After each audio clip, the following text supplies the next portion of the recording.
What's up, guys? Welcome back. Today I want to talk haptics, bass shakers, adding it to your sim racing rig. What are haptics? Well, haptics is just feedback that you get from your sim racing rig using a bass shaker. And really what it is, it's a rumble motor or a bass shaker, as you want to call it, instead of a haptic feedback motor. And pretty much what this does is any kind of bass that comes from your simulator comes to this, which then shakes. So no actual sound, no voices, only haptics and bass. But when the bass hits this shakes and rumbles. Now, you can go with a few different companies for this. I have two. I have a butt kicker. Butt kicker is great. It comes with everything you need to set it up. It comes with your amplifier, it comes with the software if you want, and it comes with the bass shaker, okay? However, also you can go with a Dayton Audio shaker. Now these are a little easier to get, as you can get them on Amazon or you can go to Parts Express and buy them there, and they're also a little cheaper.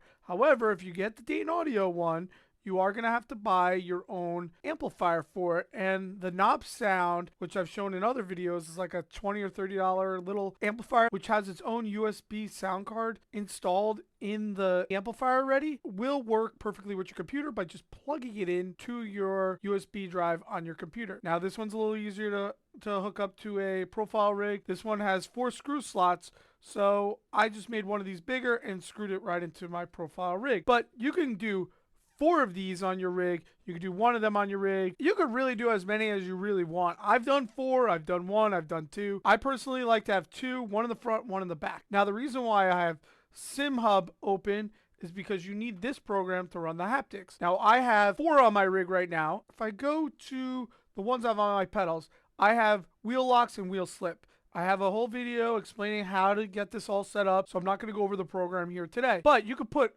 4 of these or 4 of these, 1 on each corner, set up your wheel slip, right? And you can feel if the right front goes or the left front or the rear goes. You can set up that way. However, I like to have 1 of these in the front, 1 of these in the back, and then what you can essentially do is just have your wheel slip that way. I don't like to feel everything. At the beginning, when you first set this up, it's amazing. Set it up to however you want. Make it go really, rumble for every road impact or crash or slip or whatever. Eventually it gets numb, so you're going to want to feel things that are more important to you. Gear shifting is a cool one because you only shift your gears so many times, right? I have 2 on my pedals. So these are the 2 shakers I have on my pedals. They're little Dayton Audio pucks, if you want to go that route. Then I have my other one set up for road impacts. It's under my seat and in the front of my rig. So it works out well. I feel the shaking. It just gives you another sense of immersion. It won't make you a faster race car driver, but it'll give you that immersion, a sense of feeling like, oh wow, I feel like I'm in a car. I shift it and the car shakes a little bit more. I personally think the one under my seat is the most effective one. And these are an amazing thing to add to your racing rig, which can be either cheap or expensive depending on which way you go. And these are big shakers. These are way more powerful than any shaker you ever need for a sim racing rig. In fact, I have these on my home theater.